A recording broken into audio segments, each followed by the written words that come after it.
కృష్ణ. భగవద్గీత అనేది ఆధ్యాత్మిక పవిత్ర గ్రంథము. ఇది ప్రపంచ మానవాళికి సంబంధించినది, ఏ కులానికి మతానికి సంబంధించినది కాదు.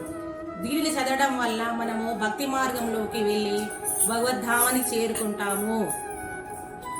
హరే కృష్ణ. భగవద్గీత అనేది దేవుడి గ్రంథము, తప్పకుండా అందరూ చదవాలి. హరే కృష్ణ.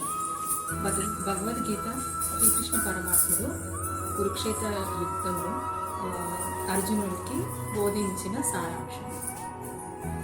హరే కృష్ణ. భగవద్గీతలో 18 అధ్యాయాలు 7 శ్లోకాలు ఉన్నాయి. హరే కృష్ణ.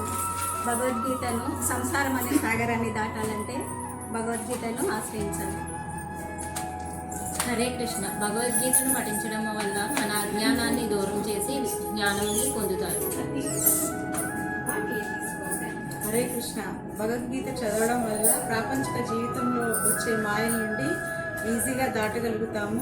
దుఃఖాల నుండి బయటపడడానికి మంచి దారి దొరుకుతుంది. ఆనందం వస్తుంది, జ్ఞానం వస్తుంది, ప్రతి ఒక్కరితో ప్రేమతత్వం వస్తుంది. చాలా పవిత్ర గ్రంథం, అందరు చదవలసిన గ్రంథం, అందరి ఇంట్లో ఉండవలసిన గ్రంథం.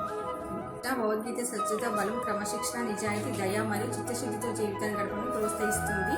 ఈ విధంగా మనం మన లక్ష్యాన్ని కనుగొనవచ్చని చెబుతుంది భగవద్గీత.